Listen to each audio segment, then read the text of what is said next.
Hello दोस्तों, आप सभी का स्वागत है आपके अपने YouTube चैनल मैथ मस्ती ऑफिशियल में। मैं सनी देवल आप सभी के लिए आज कंडीशनल सेंटेंस के बारे में बात करने आया हूँ।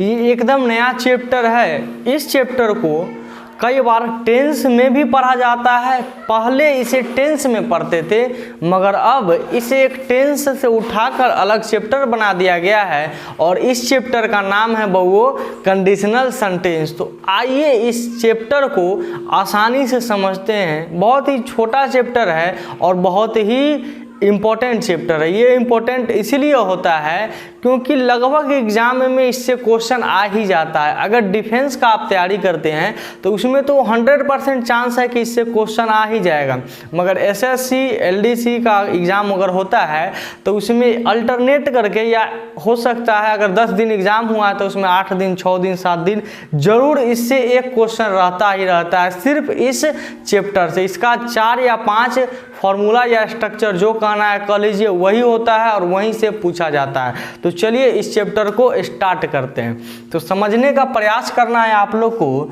यहाँ हम सबसे पहले लिख देते हैं आप लोग के लिए कंडीशनल सेंटेंसेस। अब यहीं से आपका हर चीज़ क्लियर हो जाता है। बस इस कंडीशनल सेंटेंस को ही समझने का प्रयास करिएगा।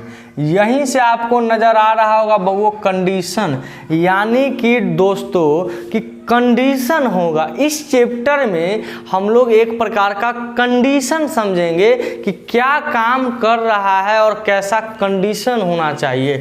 तो इससे कंडीशन वाला सेंटेंस को ही कंडीशनल सेंटेंस कहते हैं। और सेंटेंस का मतलब तो आपको पता ही है कि वाक्य होता है, यानी कि। और इसमें एक चीज़ ध्यान रखने वाली बात यह है कि जनरली इस चैप्टर में यानी कंडीशनल सेंटेंस में 2 सेंटेंस होगा। कितना सेंटेंस होगा बहू? 2 सेंटेंस होगा। एक सेंटेंस आपका कंडीशन बताता है और दूसरा सेंटेंस रिजल्ट। यहाँ से समझिएगा, जो आपका एक सेंटेंस होगा वो आपका कंडीशन बताएगा और इसी का रिजल्ट दूसरा सेंटेंस बताता है। यानी कि 2 सेंटेंस में से पहला सेंटेंस या बाद वाला सेंटेंस, ये सेंटेंस इधर उधर हो सकता है। एक कंडीशन बताएगा और एक रिजल्ट। अब इस चैप्टर को समझने का प्रयास करते हैं। मान के चलिए हम अगर आपको बोलते हैं कि जब तक आप पढ़िएगा नहीं तब तक आपको जॉब नहीं लगेगी, नौकरी नहीं मिलेगी। इसका मतलब ये होता है कि जॉब मिलना जॉब न मिलना किस पर डिपेंड है? हमको पढ़ने पर, मेरे पढ़ने पर। हम जितना ज़्यादा रफ्तार से पढ़ेंगे उतना ज़्यादा संभावना होगा हमको सिलेक्शन का, जॉब का। तो इसी को कहा जाता है कंडीशन सेंटेंस। जैसे अगर हम खाएंगे नहीं तो हम मर जाएंगे। तो ये मरना, अगर हम पूछे बालक अगर मरना किस पर डिपेंड है तो कहिएगा सर मरना खाने पर डिपेंड है। हम जो खा रहे हैं पी रहे हैं, अगर हम ढंग से खाएंगे तो नहीं मरेंगे, अगर खाना पीना छोड़ देंगे त्याग देंगे तो मर सकते हैं। तो इसी को कहा जाता है कंडीशनल सेंटेंस। एक कंडीशन होगा, एक रिजल्ट। देखिएगा रिजल्ट आपका पहले वाले में बता रहा है रिजल्ट कि जॉब मिलना, जॉब मिलना नहीं मिलना ये आपका रिजल्ट है और पढ़ना आपका कंडीशन है। दूसरा वाला में हम समझाए थे कि खाना आपका क्या है? कंडीशन है और जीना या मरना उसका प्रभाव। अगर आप खाते हैं तो जीते हैं, नहीं खाते हैं तो मरते हैं। तो कंडीशनल सेंटेंस का कहानी यहीं तक था। अब एक चीज़ और समझिएगा, यहाँ से एक बात हम बता देते हैं। दुनिया का कोई भी कंडीशन कभी भी फ्यूचर में नहीं हो सकता है, याद रखिएगा।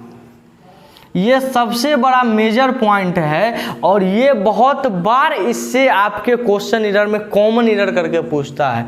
दुनिया का कोई भी कंडीशन फ्यूचर में नहीं हो सकता है। अगर फ्यूचर में नहीं होगा तो पास्ट में होगा और प्रेजेंट में होगा। ये 2 टेंस में हो सकता है और आपको पता होगा कि टेंस 3 प्रकार का होता है, प्रेजेंट, पास्ट, फ्यूचर। ये कंडीशन कभी भी फ्यूचर में नहीं होगा, प्रेजेंट और पास्ट में होगा। जबकि रिजल्ट आपका किसी भी टेंस में हो सकता है, फ्यूचर में भी हो सकता है, पास्ट में भी हो सकता है और प्रेजेंट में भी हो सकता है। तो इन बात को ध्यान रखिएगा। यही है आपका कॉन्सेप्ट और यहीं से आपका अब रूल निकलेगा। याद रखिएगा, इसमें ज़्यादा रूल नहीं है। अब कुछ जो रूल बताएंगे सिर्फ उसको समझ लीजिएगा, बस कहानी वहीं से सब कुछ समझ में आ जाएगा। तो चलिए समझते हैं। पहला इसका रूल समझने का प्रयास करते हैं। पहला लिखा हुआ रहेगा इफ सिंपल प्रेजेंट और सिंपल प्रेजेंट, सिंपल प्रेजेंट और सिंपल प्रेजेंट, इस दो वाक्य है। पहला वाक्य है ये सिंपल प्रेजेंट का और कॉमा के बाद दूसरा वाक्य है। याद रखना है दोस्तों, जब दो वाक्य को किसी न किसी कंजंक्शन से जोड़ा जाता है तो जिस पार्ट को कंजंक्शन से जोड़ा जाएगा उसको हम लोग कहते हैं इफ पार्ट। इफ पार्ट यानी जिसमें हम जोड़ते हैं, जिस चीज़ को जोड़ा जाता है। अब दो चीज़ को जोड़ने के लिए कोई ना कोई चीज़ का जो ज़रूरत है ही, दो चीज़ को आप जोड़िएगा तो किसी न किसी चीज़ का ज़रूरत है ही। तो दो चीज़ को जोड़ने के लिए जिस चीज़ का ज़रूरत होता है उसको कंजंक्शन कहते हैं और वही कंजंक्शन को कहीं ना कहीं आप इफ पार्ट कहते हैं। याद रखिएगा। अब अगर हम जब भी बोले इफ पार्ट तो इसका मतलब समझ लेना है कंजंक्शन का प्रयोग उसके साथ हुआ है। इफ ये जो इफ है, इस इफ के जगह पर प्रोवाइडेड भी कभी कभी रहता है, कभी कभी अनलेस भी रहेगा, अनटिल भी रह सकता है, आपका एज इफ भी हो सकता है, सपोज भी हो सकता है। एज इफ तो हो ही गया है और बहुत सारा ETC कर दीजिए। यहाँ पर कुछ रह सकता है इफ पार्ट के जगह पर। सिर्फ इफ नहीं रहेगा, प्रोवाइडेड भी हो सकता है, प्रोवाइडेड डैट भी कभी कभी लिखते हैं, प्रोवाइडेड डैट। तो यहाँ प्रोवाइडेड डैट भी कभी कभी लिखा जाता है, unless, until, as if, suppose, ETC भी लिखा जाता है। याद रखना है दोस्तों, ये जो पहला जो आपका जो रूल है यानी स्ट्रक्चर है, इसका इंपॉर्टेंस समझिएगा। इफ कॉमा सिंपल प्रेजेंट और सिंपल प्रेजेंट, इसका मतलब दोनों टेंस सिंपल प्रेजेंट में होगा, जिसको आप लोग इसका नाम से जाना जाता है जीरो कंडीशन। जब आप बुक वगैरह खोलिएगा तो वहाँ लिखा हुआ रहेगा जीरो कंडीशन। इस जीरो कंडीशन का मतलब क्या होता है? जीरो कंडीशन का मतलब होता है कि दोनों चीज सत्य होगा, यानी ये वाला सेंटेंस भी सत्य होगा और वो वाला सेंटेंस भी सत्य होता होगा, जो कहीं ना कहीं यूनिवर्सल ट्रूथ होता होगा, सार्वभौमिक सत्य होगा, जिसे आप बदल नहीं सकते हैं, उसको कहा जाता है। तो अगर ऐसा एग्जाम्पल कभी रहे तो इसका स्ट्रक्चर हो जाता है कि वो भी सिंपल प्रेजेंट में होगा और अगला भी सिंपल प्रेजेंट में ही होगा। जैसे अगर हम लिखते हैं if you heat ice it melts, अब यहां पर कर देते हैं it will melts, it will melt. अगर आप बर्फ को गर्म करोगे, ये आपका एग्जाम्पल है बालक समझने के लिए, अगर आप बर्फ को गर्म करिएगा तो स्वाभाविक बात है वो गलेगा, वो पिघलेगा ही पिघलेगा। क्या बर्फ को गर्म करिएगा तो वो और ठोस बन जाएगा?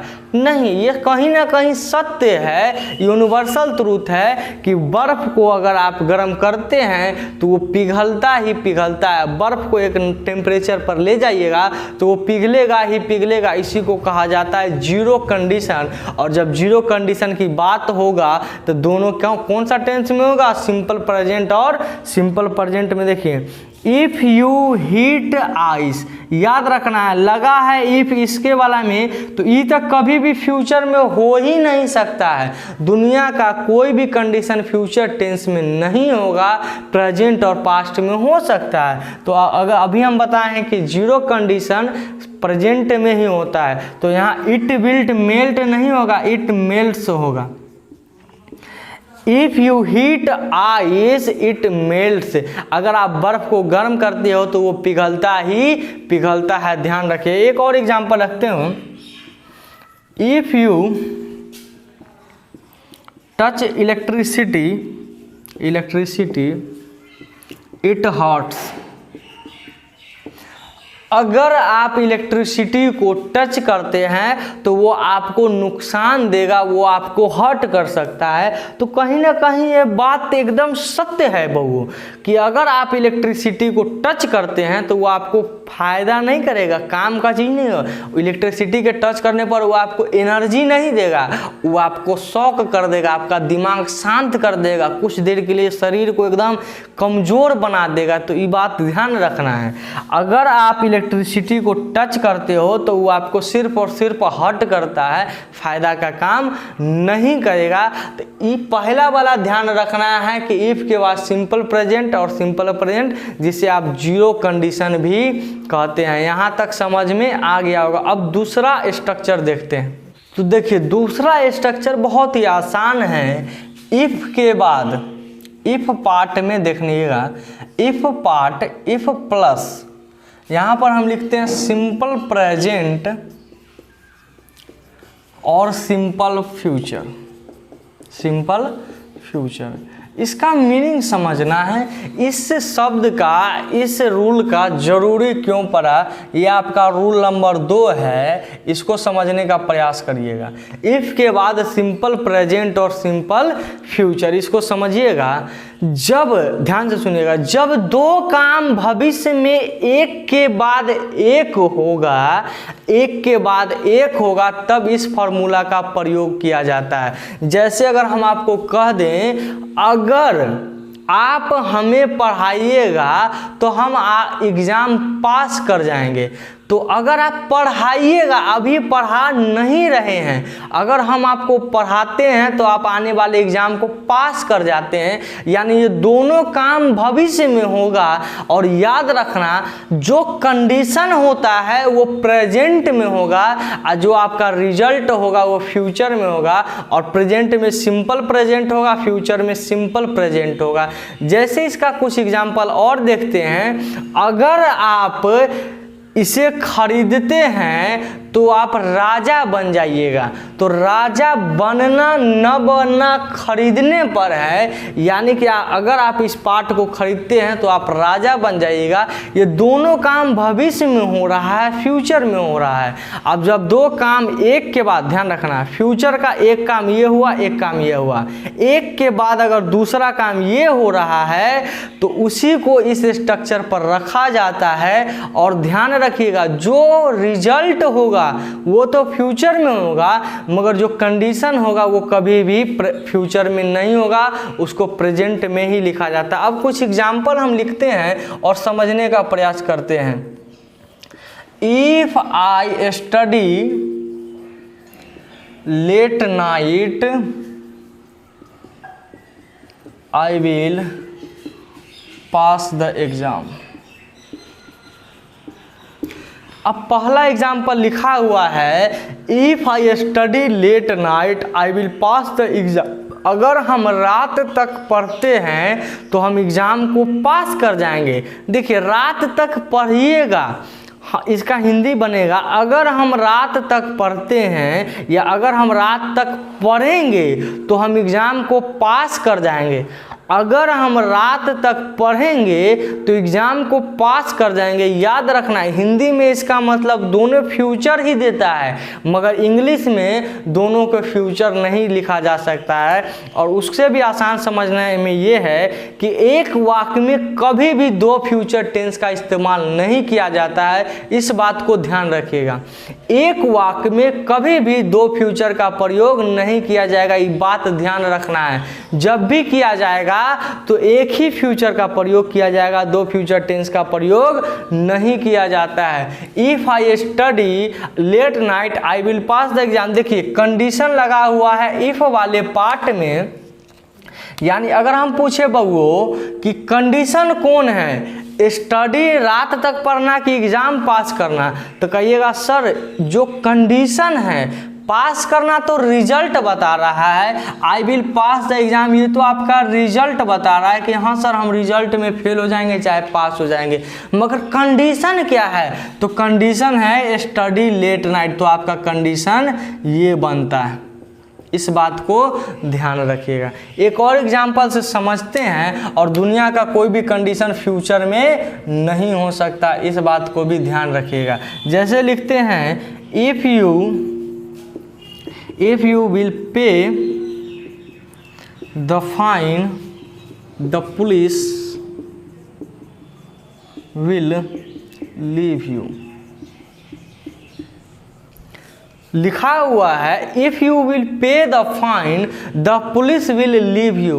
अगर आप फाइन को पे कर दोगे तो पुलिस आपको छोड़ देगी। मान के चलिए हम गाड़ी से जा रहे हैं, मोटरसाइकिल से जा रहे हैं, बाइक से जा रहे हैं, पुलिस हमको पकड़ कर जेल में डाल दी, और वहाँ कोई आया, आपको वहाँ का स्टाफ पर बोलता है कि तुम फाइन को दे दो, यहाँ से छूट जाओ। इसका मतलब दोनों काम आप फ्यूचर में हो रहा है। फाइन आप दीजिएगा तब आप छोड़े जाइएगा, अगर आप फाइन नहीं दीजिएगा तो वही जेल में आपको बंद रखा जाएगा, छोड़ा नहीं जाएगा। तो आपका छूटना और न छूटना किस पर डिपेंड है? तो कहिएगा फाइन देने पर डिपेंड है। जितना जल्दी फाइन दीजिएगा उतना जल्दी आपको छोड़ दिया जाएगा। तो ये छोड़ना न छोड़ना किस पर निर्भर है? तो कहिएगा फाइन पर। तो कंडीशन कौन हुआ बालक? तो कंडीशन आपका पहला वाला एग्जाम्पल हुआ, यानी पे द फाइन आपका कंडीशन हुआ। ये आपका कहीं ना कहीं कंडीशन हो गया, और यही कंडीशन का कोई रिजल्ट होगा। एक अगर कंडीशन है तो उसका रिजल्ट भी कहीं ना कहीं होगा ही होगा, और दुनिया का कोई भी कंडीशन फ्यूचर में नहीं हो सकता है। तो इसका if you will pay the fine नहीं होगा, यहाँ पर होना चाहिए इफ़ यू पे द फाइन, विल पे नहीं होगा। इफ़ यू पे the fine the police will leave you. अगर आप फाइन को पे कर देते हैं पुलिस आपको छोड़ देगी। तो ये आपका पहला और दूसरा कंडीशन यहाँ तक समझ में आ गया होगा। इसका एग्जाम्पल और जो बचा हुआ जो पार्ट है हम लोग अगले पार्ट में पढ़ेंगे। तो उम्मीद है दोस्तों यहाँ तक एक एक चीज़ क्लियर हो गया होगा। छोटा वीडियो इसीलिए बना है ताकि आपको हर चीज़ समझ में आ जाए। छोटा बड़ा से कुछ नहीं होता, समझ में आना चाहिए। तब तक इस चैनल पे आप लोग बने रहिएगा। Best of luck, have a nice day, आपका दिन शुभ हो। धन्यवाद।